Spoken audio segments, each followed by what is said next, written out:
Hello, everyone, and welcome back to the podcast. I'm your host, Joe2Love, here with your AEW Dynamite review for June 18, 2021. With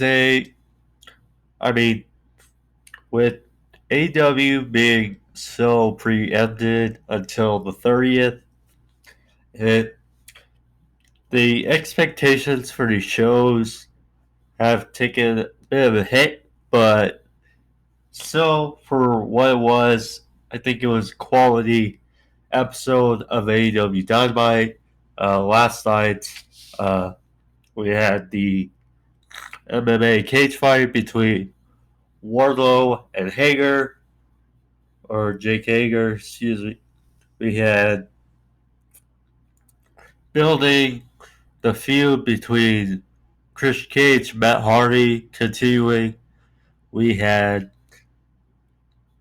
the Good Brothers teaming with Matt Jackson versus, excuse me, Kingston, Penta, and Kazarian.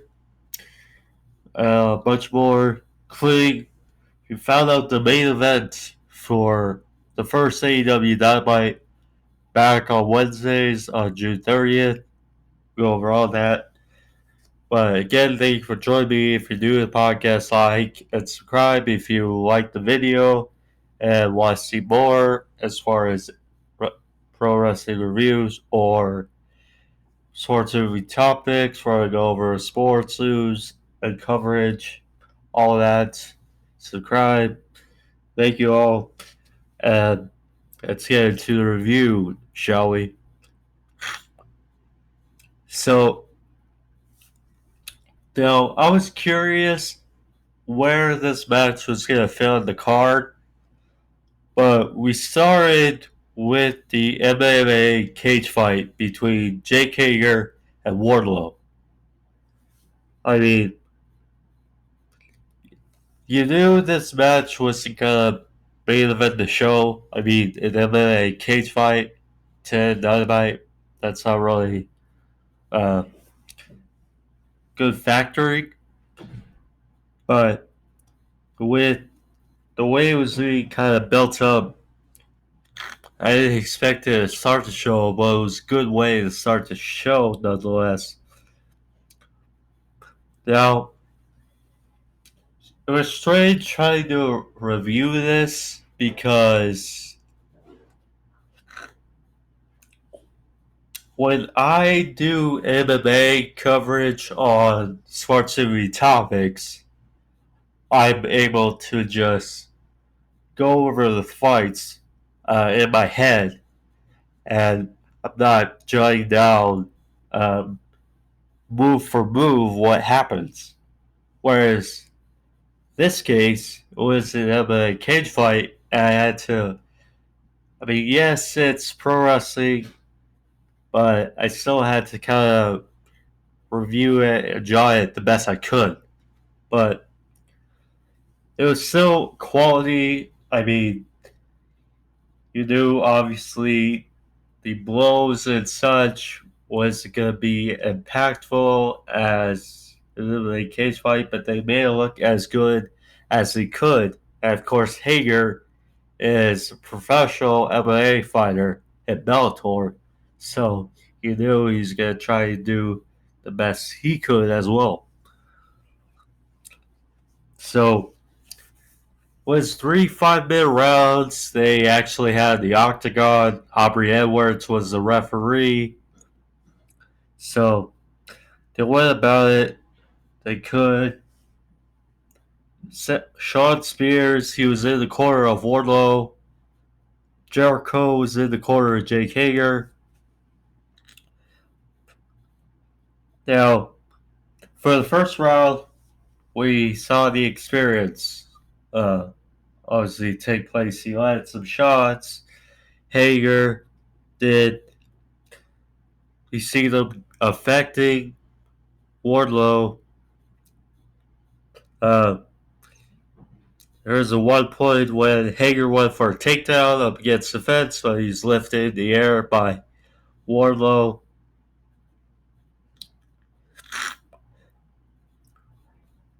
Then Hager landed some takedowns on Wardlow.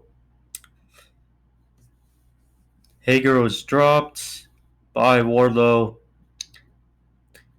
Wardlow landed a odd Superman punch off the fence. He needs to take some notes from Anthony Pettis, but at least try and make it look better. But still, he landed it, and just when Wardlow looked like he was going to get the advantage, the round ended. The first round ended. So then the second round came.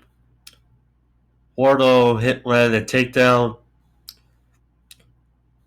And Wardlow, he was actually using this when it went from kind of MMA to the pro wrestling back, where we saw Wardlow use his pro wrestling moves a bit in the cage to try to get the advantage. So then Wardlow was caught in an arm triangle by Hager. And then once again, but Wardlow got out of it. Then the second time, Wardlow was caught in the arm triangle. He did tap out. He passed out and gave up the bird, and that was it. So, I mean, Wardlow, you didn't want him to look weak. I would say that. At the same time, if I'm nitpicking, with Hager being the actual professional in MMA, I would figure it would have been as close as it was. But that's me nitpicking. So then it looked like they were gonna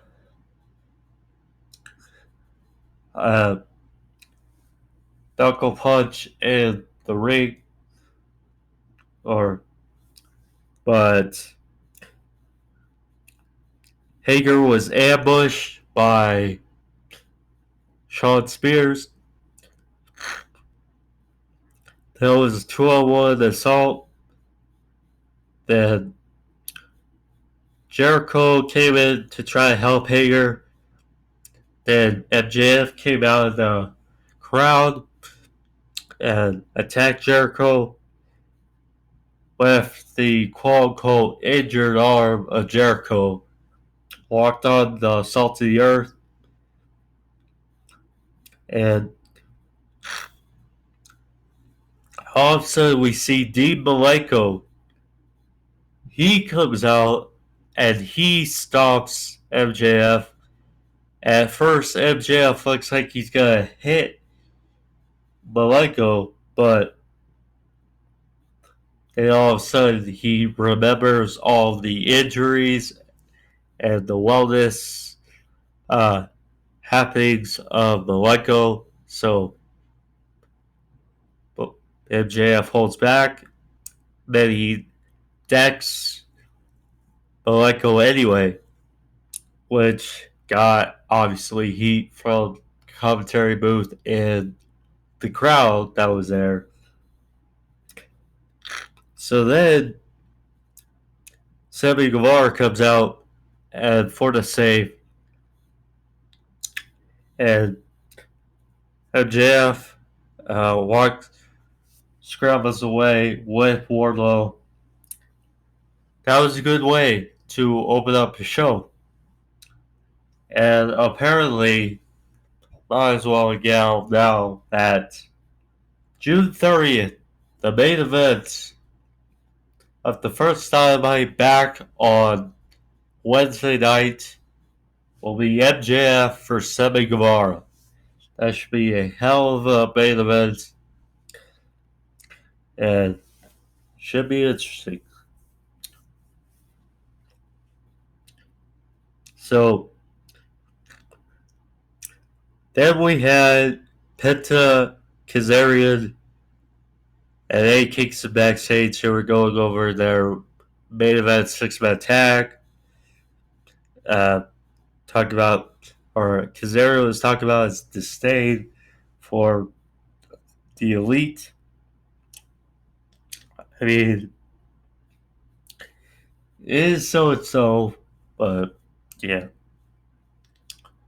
So we had Team Taz backstage after that. Or so I missed the Orange Cassidy for Cesar Bellotti match. Apparently nothing really happened. Orange Cassidy wins, of course. Chris Statlander, she looked good as usual, I will say that. Uh, and I like the weak men. The weak men are a pretty interesting faction, I will say.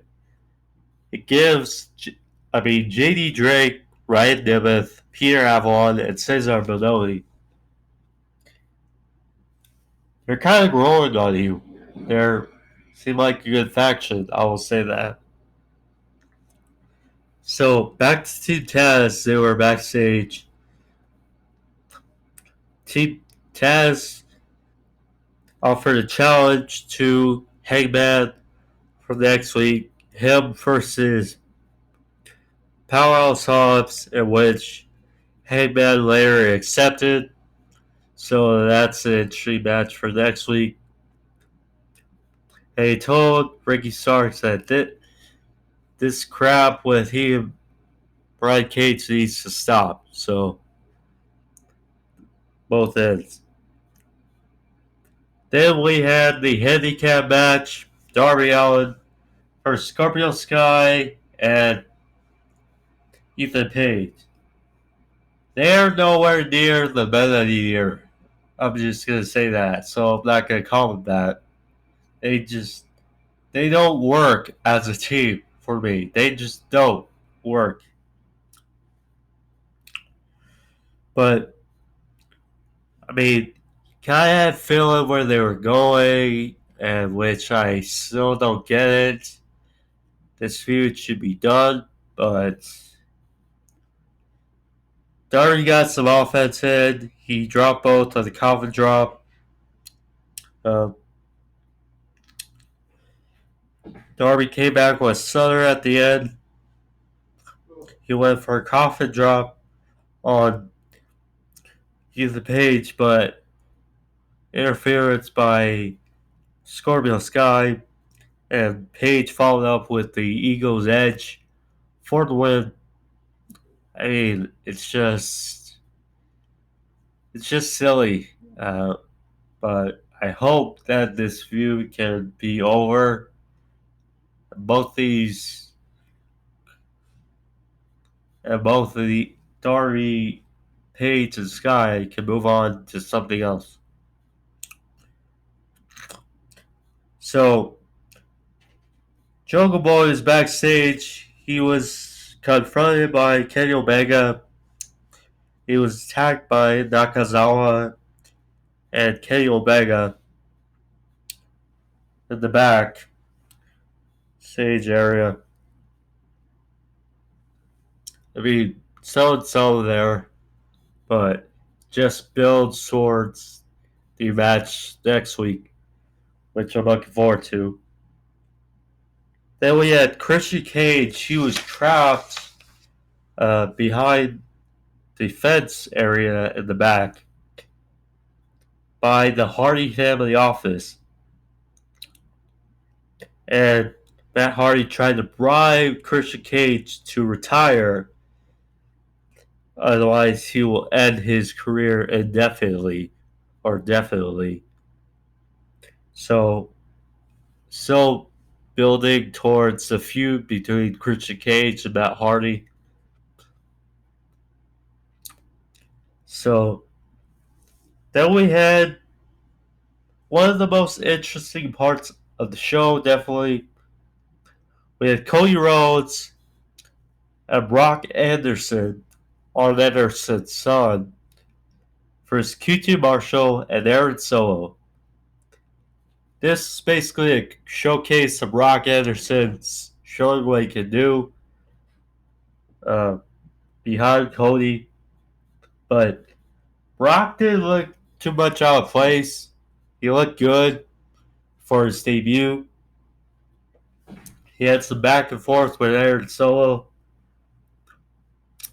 In the end, Brock got the win with a jackknife cover on Aaron Solo after Solo went for a double underhook. I would say slam probably, but nonetheless, Brock gets the W for his team. And nice moment after the match, he shared a hug with his father, who was at ringside. So, good moment for Dynamite. Then, the most interesting part, or most intriguing for the night, was Andrade del Idolo sits down with JR. Now, Andrade, his English is getting better. It's not great, it's not fluid, but it's definitely better. And that's what you like to see. That this interview, he talked about his goals for AEW, he talked about Vic Guerrero, he talked about he's going to be TNT champion and then AEW world champion in the future. So, I mean, good, short, but sweet interview with JR. Then we had Julia Hart versus Penelope Ford. Now,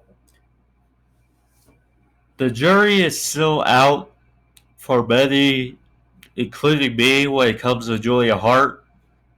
I mean, she's dating Lee Johnson, so obviously they think a bit of her because they loved Lee Johnson, who's at the Nightmare or training at the Nightmare Factory. So Penelope Ford, she's been here or there, but considering this preempted show of Dynamite, kind of figured this match. It was okay, I guess. Penelope Ford won with I would say a STF like choke with the bridge for the win, in which Hart tapped out. Afterwards, a weird angle Miro came out after the Varsity Blondes, who were there, they checked up on Julia Hart after the match, and Miro tried to attack the Varsity Blondes afterwards in defense of Penelope Ford after he took out her husband weeks ago, Kip Sabian. So it's strange, I'll say that. So then, like I said, the first main event back on Wednesday for Dynamite, MJF for Sammy Guevara. Should be a heck of a match on the 30th. Then we get to the main event. Pentagom, Kazarian, and Kingston versus Matt Jackson and the Good Brothers. Now, you kind of had a feeling with just Matt Jackson being out there, and of course, their heel heat and the way they've gone about themselves. Kind of had a feeling Nick Jackson was going to make his name for himself again in this match with the interference, in which it did. It decided the match, but still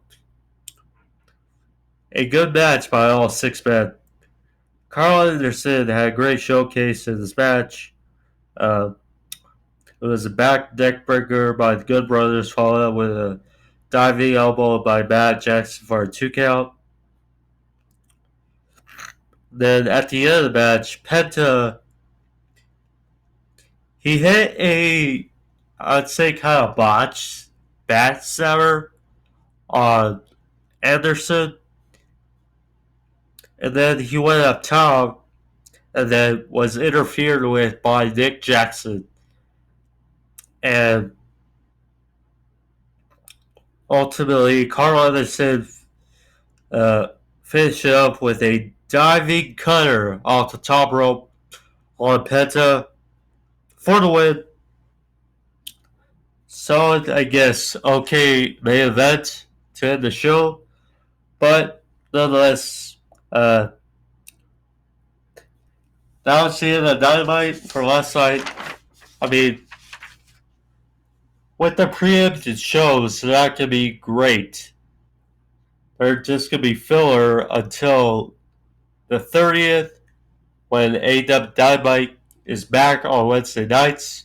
And then everything will be better again. And then on the 7th, they're in Miami. So it's going to work out. But nonetheless, thank you for joining, you guys. If you're doing podcasts, like and subscribe. And click on that bell for all your notifications. So thank you.